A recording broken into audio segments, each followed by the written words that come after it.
Qué difícil para los ricos entrar en el reino de los cielos. Esto es lo que el Señor decía, nos dejó en el Evangelio de San Marcos, que vamos a estar pensando y analizando hoy. Qué difícil, pero no imposible. Los mismos discípulos se sorprendieron y dijeron, wow, ¿y esto cómo va a ser? Esto es lo que vamos a estar viendo hoy en ¿Y esto con qué se come?, que comienza ahorita.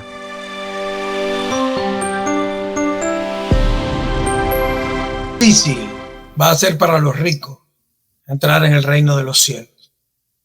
Esto dice el Señor en el Evangelio del domingo.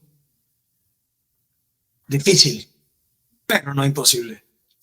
Bienvenidos nuevamente a otro Preparándonos para el Domingo aquí en ¿Y esto con qué se come? Mi nombre es Romelu Cátegui. Bienvenidos todos acá y gracias nuevamente por darme la oportunidad de estar aquí, de que podamos estudiar la Sagrada Escritura, que podamos viendo, descubriendo lo que el Señor nos quiere decir, lo que nos quiso decir esta semana y cómo lo vamos a empatar con lo que viene la semana que viene y cómo esto va conectado con lo de la semana anterior, etcétera, etcétera, etcétera. Pues la intención de todo esto es que aprendamos a que descubramos las muchas maneras en que el Señor se comunica con nosotros y que el Señor nos transmite su mensaje a través de las Sagradas Escrituras.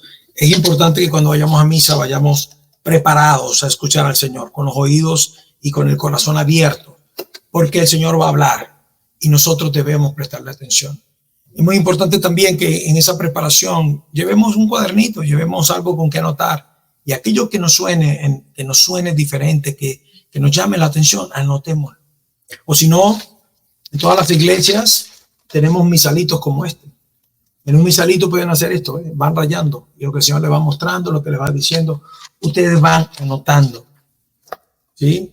Antes de la pandemia, en mi parroquia aquí en Nuestra Señora de Guadalupe, teníamos el librito gordito, y ese yo agarraba uno y lo tenía rayado, y me lo traía, me lo llevaba, me lo traía, me lo llevaba.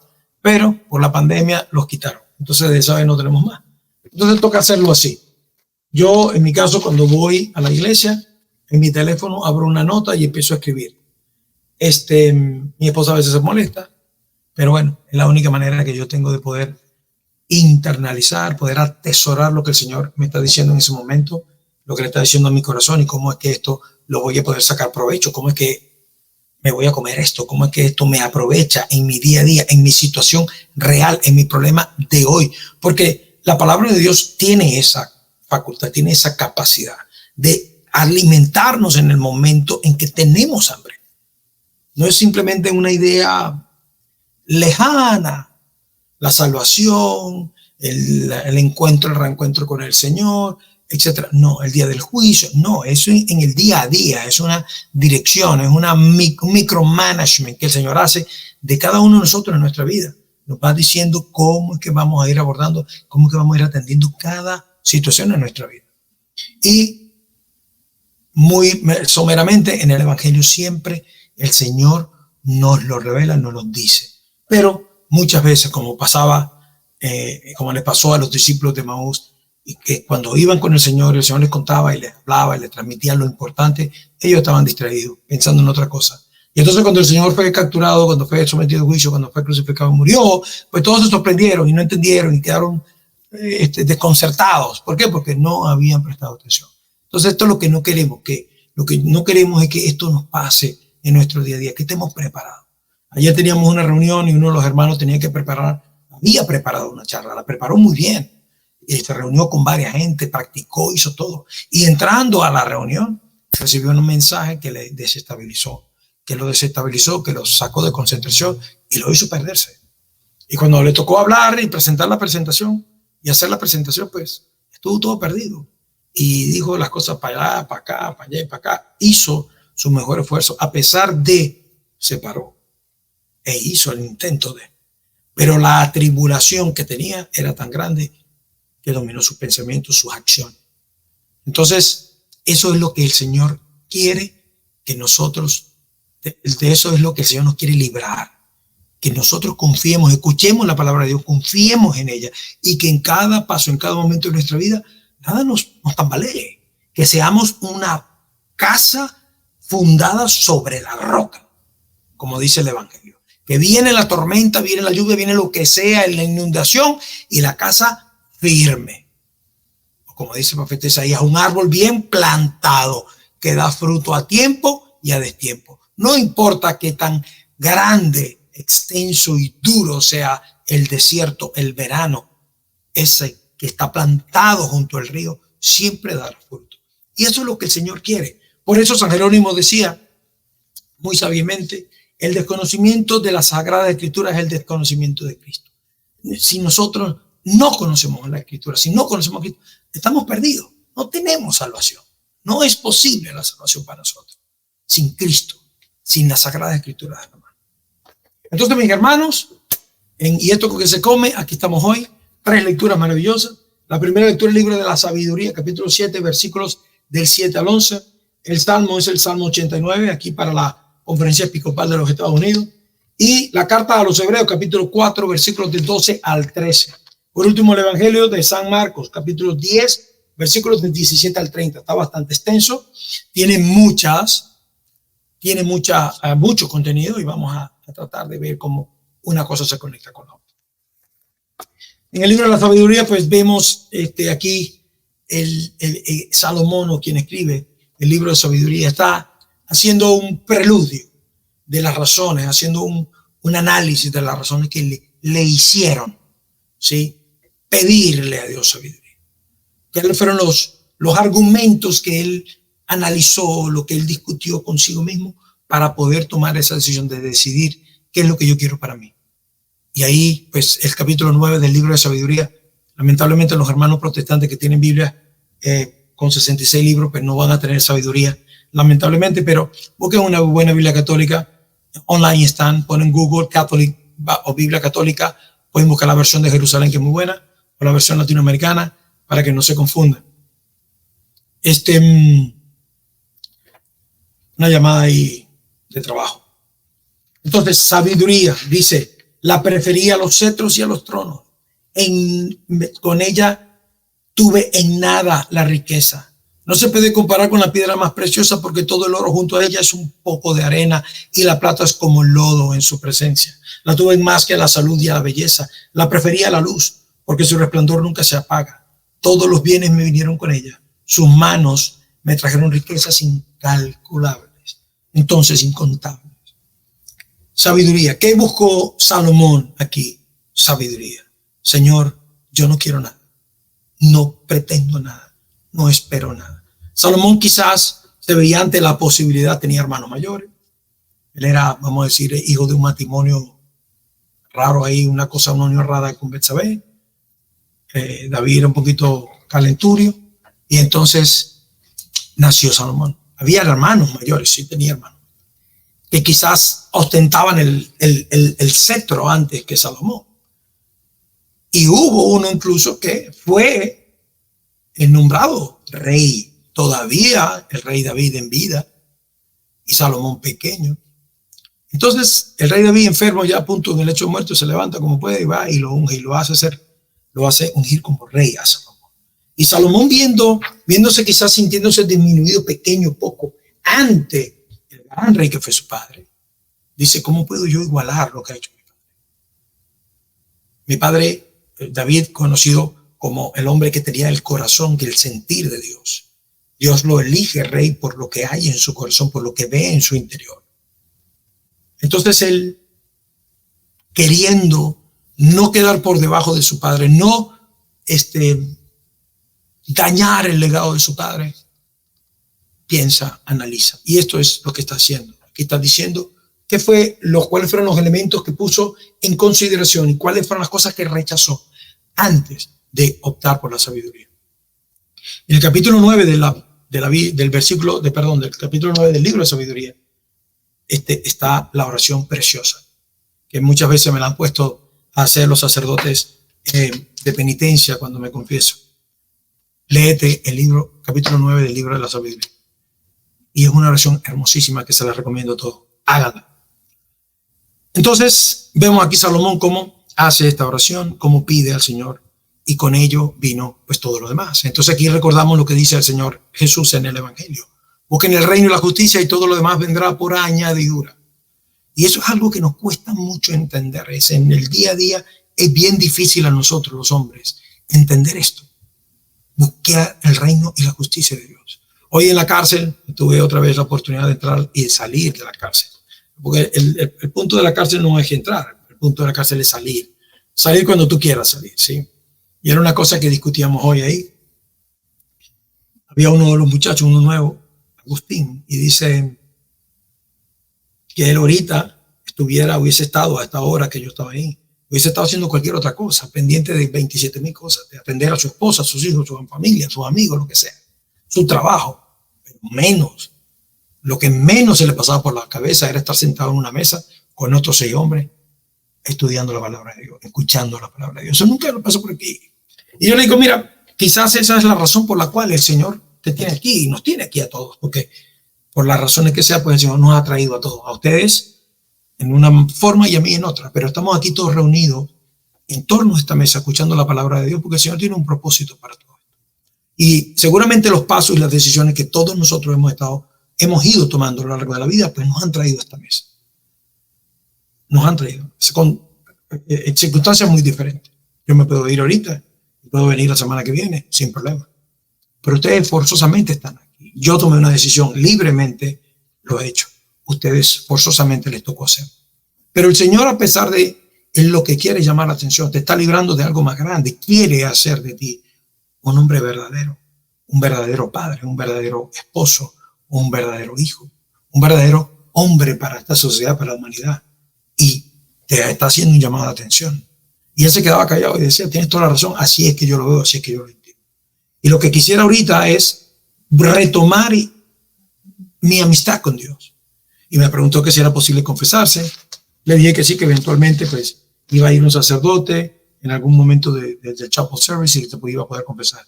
Pero tenía la necesidad, ya entendiendo claramente, de que tenía que reconciliarse con Dios.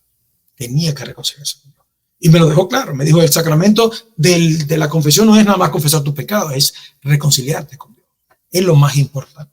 No decir tu pecado, buscar con Dios, no, sino tener una reconciliación, una comunión perfecta con Dios.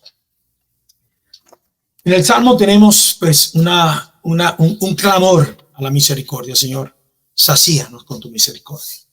Enséñanos a ver lo que es la vida y seremos sensatos. Enséñanos a ver lo que es la vida, a entender. ¿Qué está pidiendo? Sabiduría. ¿Qué pide el salmista? Sabiduría. Salmo, como les dije, Salmo 89. En la segunda lectura, la carta a los Hebreos. La palabra es viva y eficaz, más penetrante que una espada de 2 filos. Todos se conocen esta cita bíblica, así, muy conocida de San Pablo. A nuestros hermanos protestantes les encanta mucho. El libro hecho de Hebreos 4, de 12 al 13, y dice los pensamientos, porque dice, penetra hasta la médula de los huesos y descubre los pensamientos e intenciones del corazón. Muy parecida a la frase que utiliza San Lucas al referirse a la espada que va a atravesar el corazón de María, ¿no? Para revelar los pensamientos y las intenciones de todos, ¿sí? Pues aquí la palabra de Dios tiene ese mismo propósito, revelar los pensamientos y las intenciones del corazón. Toda criatura es transparente para ella y todo queda al desnudo y al descubierto ante los ojos de aquel a quien debemos rendir cuenta. En otras palabras, la palabra de Dios nos interpela. No solamente nos interpela, sino que nos desenmascara ante Dios, porque no tenemos excusa ante Dios. Nuestro patrón de conducta y de vida es Cristo. Y Cristo está en las Sagradas Escrituras. Como dije antes, el desconocimiento de Cristo, el desconocimiento de las Sagradas Escrituras, el desconocimiento de Cristo, según San Jerónimo. Entonces, el desconocer la Sagrada Escritura nos hace no tener patrón de comparación. Pero cuando nosotros tomamos la Sagrada Escritura y la escudriñamos, la leemos, la comprendemos, intentamos, pues entonces empieza a aparecer ese patrón con el cual tenemos que compararnos. Jesús. Por eso el mandamiento de Jesús, Juan 13:34, ámense como yo los he amado. No como los amó aquel, ni el otro, ni mañana, no, como los he amado yo. ¿Con quién vamos a comparar la manera de amar de los hombres? Con la manera que Cristo tuvo para amarnos.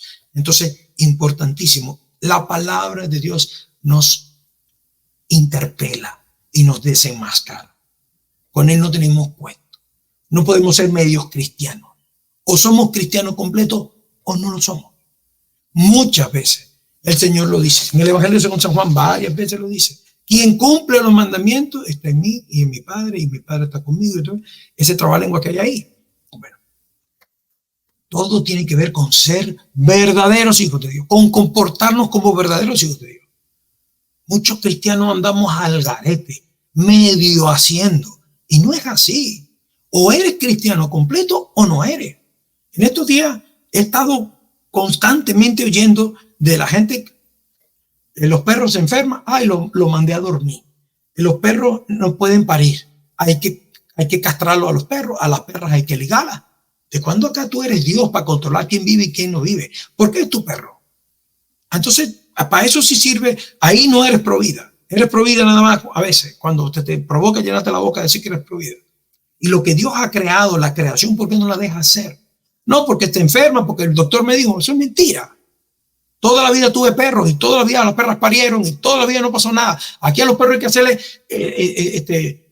¿cómo se llama? Cirugía, C-section, cesárea, para que paran. ¿Qué es eso? No nos dejemos llenar la cabeza de mentiras. Todo eso es mentira. Dios nos creó con la capacidad de reproducirnos. Todos los seres creados por Dios son perfectos. Nosotros los hombres lo echamos a perder con lo que comemos, con lo que bebemos, cómo vivimos, etcétera. Igual a nuestros perros. ¿Qué es lo que le estamos dando de comida, de alimento, lo que sea? Las enfermedades y las condiciones que ellos tienen es porque nosotros somos quienes los alimentamos. Entonces, tengamos responsabilidad en las cosas. Esforcémonos un poquito más por averiguar, por entender, por comprender. Esta semana en mi casa tuve problemas con esto. Pero no es así. Nosotros tenemos que ser bien, o somos cristianos completos o no somos cristianos. No es para unas cosas sí y para las otras no. Eso no tiene sentido. Entonces, todo queda al desnudo y al descubierto ante los ojos de aquel a quien debemos rendir cuentas. Todo, no una parte, todo. En la última tenemos el Evangelio de San Marcos. Y aquí tenemos este evangelio muy largo, vamos a más o menos a ver algunas cosas. Jesús viene un hombre corriendo, se encuentra con él, maestro bueno, ¿qué debo hacer para alcanzar la vida eterna? Y Jesús le dice, ¿por qué me llamas bueno si solamente Dios? Primero Jesús reconoce en este hombre la capacidad de poder verle como Dios, de poder entender quién es Jesús. Y Jesús lo recalca, lo resalta, ¿sí? Solamente Dios es bueno. Y tú me estás llamando bueno, no le está diciendo estás equivocado, sino le está diciendo, diste en el clavo, yo soy Dios. Entonces el Señor le dice, fíjate, ok, has cumplido los mandamientos, no matarás, no cometerás adulterio, no robarás, no levantarás falso testimonio, no cometerás fraude, honrarás a tu padre y a tu madre. Y entonces el hombre contestó, maestro, todo lo he cumplido muy bien. Jesús lo miró con amor y le dijo, pues solo te falta una cosa, ve, vende todo, regálalo a los pobres y sigue. Y el tipo se fue triste, porque tenía muchos bienes.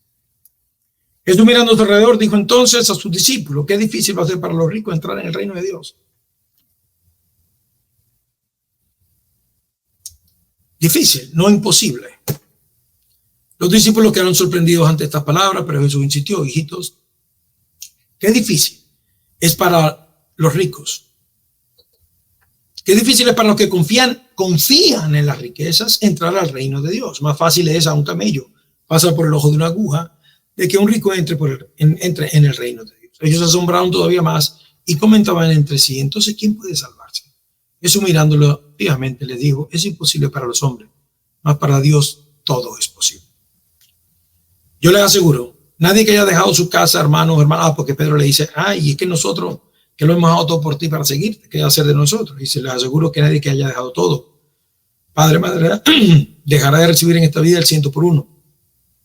En casa de hermanos, hermanas, madre, hijo, tierra, junto a perseguidores y el otro mundo, la vida eterna. Palabra del Señor. Gloria a ti, Señor Jesús. Claramente hablamos aquí tenemos que diferenciar y entender y tener presente que el Evangelio siempre tiene muchas maneras de poder interpretarse. La palabra de Dios se interpreta de dos maneras principalmente. La manera o lo que es el sentido literario de la escritura y el sentido espiritual. Y aquí hay de las dos cosas muy bien marcadas y que se le puede sacar mucho provecho.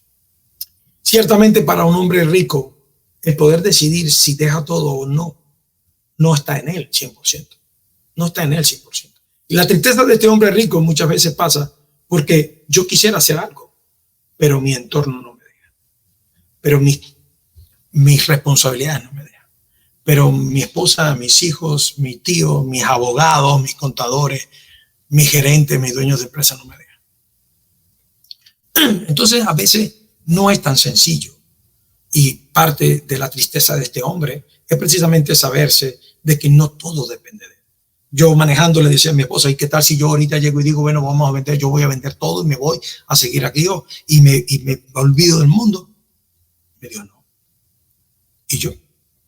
¿Y la niña? ¿Y las cosas? ¿Y las deudas? Entonces, no todo depende de esta manera. Ahora, en el sentido espiritual, sí. En el sentido espiritual, aquí está la clave, cuando dice Jesús, los que confían en las riquezas. Y aquí podemos recordar aquel pedazo del evangelio que de aquel hombre rico que dijo, bueno, tengo todo, he tenido una gran cosecha, voy a construir unos grandes graneros, voy a llenar todo aquí y me retiro. Y ¡pum! Esa noche se murió el hombre, ¿sí? No es como tú quieras, no es como tú quieras, no es que tú puedes poner en el dinero toda tu confianza, ese no puede ser tu tesoro tiene que estar atesorado en el cielo donde no hay herrumbe, donde no hay moho. Aquí todo se enmohece, todo se daña, todo se pudre. Recordemos lo que decía el evangelio la semana pasada, ¿sí? Aquella riqueza que creían tener aquellos que siempre han estado en la iglesia, que siempre estamos ahí. Una riqueza que tenemos, pero que la tenemos enmohecida porque no le hemos dado el verdadero sentido de esa riqueza. ¿Para qué me sirve a mí los 7 sacramentos que tengo? ¿Para qué me sirve a mí esta iglesia tan rica y maravillosa, con una iglesia triunfante, llena de santos en el cielo que interceden por mí, que me ayudan, con una Madre Celestial María, con un Jesús vivo y presente en el altar todos los días, todos los domingos? ¿De qué me sirve esto si no soy capaz de entender este tesoro, cómo que lo utilizo, cómo le saco provecho, cómo este tesoro lo puedo compartir con lo que tengo alrededor? Sino que ando señalando con el dedo. Entonces, esta riqueza de este hombre lo inhibe, le impide, no le da libertad. Es preso de la situación, es preso del entorno. Comúnmente en el fútbol vemos y escuchamos que un jugador no está conforme en un equipo o en el otro, que quisiera ir para allá, para acá, pero tú no oyes al jugador diciendo, tú oyes que su entorno lo dice. El entorno de Vinicio, el entorno de fulano, el entorno de Mengano. Los jugadores, ellos lo que quieren es jugar, pero el entorno es lo que andan detrás del billete y toman decisiones por él, muchas veces equivocadas. Si no, pregúntenle a Mesut Özil. Cuando le pusieron aquella montaña abierta, el Arsenal se fue del Real Madrid y lo ha lamentado toda su vida. Entonces, aquí esta parte del evangelio, sí, tiene razón el hombre en estar triste, porque lamentablemente en él no está toda la decisión. Sin embargo, en el sentido espiritual, sí, nosotros no podemos tener a Dios, al dinero como Dios. No, nosotros tenemos que confiar plenamente en Dios, plenamente en Dios. Nuestro deseo del corazón debe ser Dios, nuestro corazón tiene que anhelar estar con Él. Ese tiene que ser nuestro mayor deseo, querer ser santo.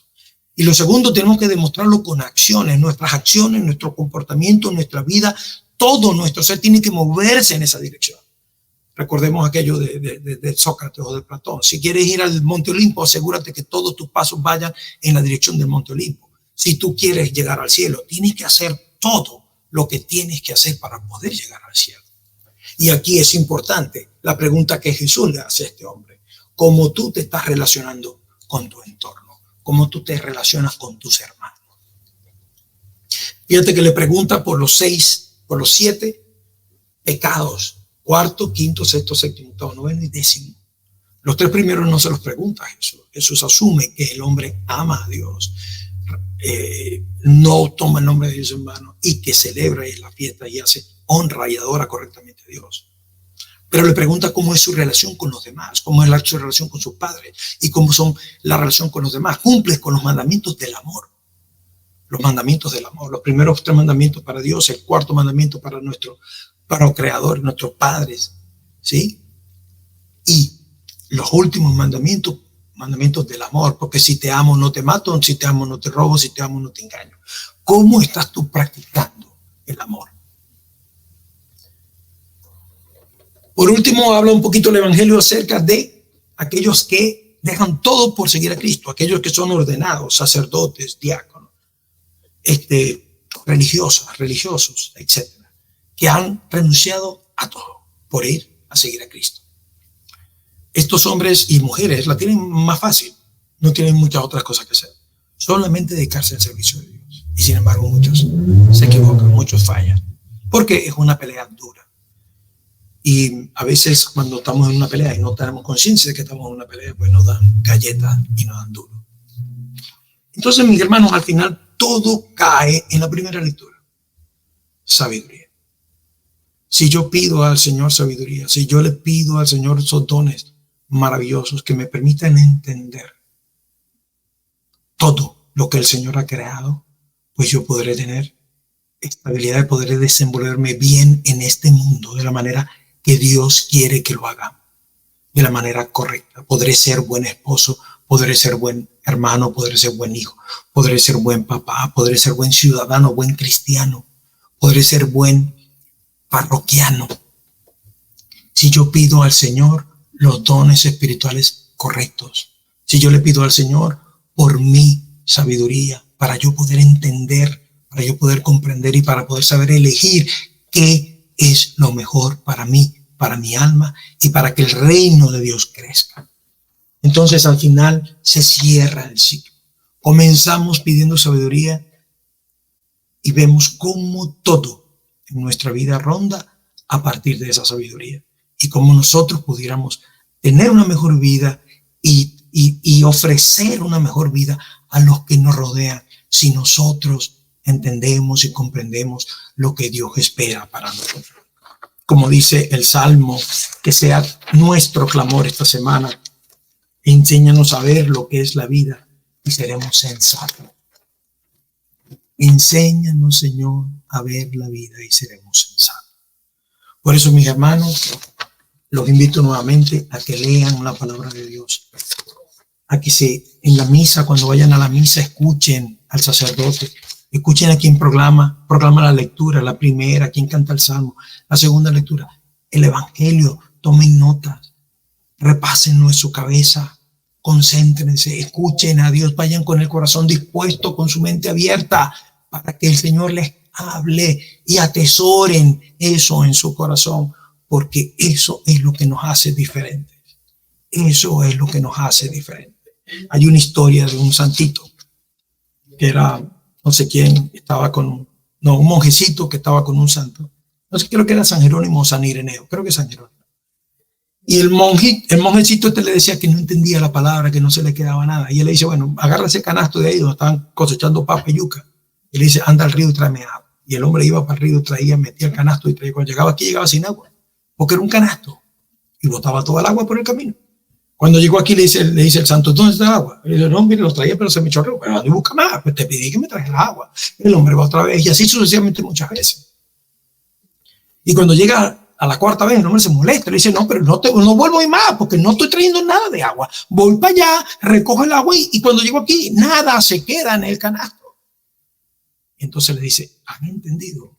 Y el hombre se queda pensando. Mira el canasto. Y cuando el hombre ve el canasto, pues ese canasto que estaba lleno de tierra por estar recogiendo papilluca, ahora estaba limpiecito como nuevo. Dice, eso es lo que hace la palabra de Dios en nosotros. No importa que no se nos quede, pero de tanto ir a ella, de tanto leer, de tanto escucharla, leerla en voz alta es importante, porque nos escuchamos cuando hablamos. Pues el Señor nos va limpiando, el Señor nos transforma, el Señor nos hace nuevo. Entonces, mis hermanos, a leer la palabra de Dios, a prestarle atención a la palabra de Dios, para que podamos vivir en un mundo de amor, en un reino de amor. Y dejemos de estar pensando en tonterías. Últimamente te metes en las redes sociales y todo el que habla de religión está hablando de los últimos días y de los últimos tiempos. Señores, el que tuvo un accidente ahorita acaba de morir. Ese llegó su último día. Si no estaba confesado, si no había tenido una vida en amistad con Dios, se condenó. Dejemos de pensar en esas cosas y preocupémonos por estar haciendo las cosas que el Señor, que nuestro Señor nos encomendó cuando nos dejó. Amémonos como Él nos amó. Eso es lo que nos tiene que preocupar. Eso es lo que debemos estar enfocados en Olvídense de lo demás. Vamos a trabajar por hacer de este el mundo que Jesús vino a imponer, el mundo que Jesús vino a rescatar para nosotros. Un mundo donde todos nos amamos como Él nos ama. Llévatelo, Richard. Y esto con que se come. Nos vemos la próxima semana. Esta semana creo que voy a sacar un videito corto entre semana, sí, tipo lunes o algo así, para que estemos más en contacto y vayamos haciendo otras cositas diferentes, a ver si esta cosa echa para adelante, porque queremos, necesitamos que nuestro mundo cambie. Nos necesitamos rápido, porque el tiempo es ya. Bueno, Dios me lo bendiga, cuídense mucho. Y esto con que se come. Llévatelo, Richard.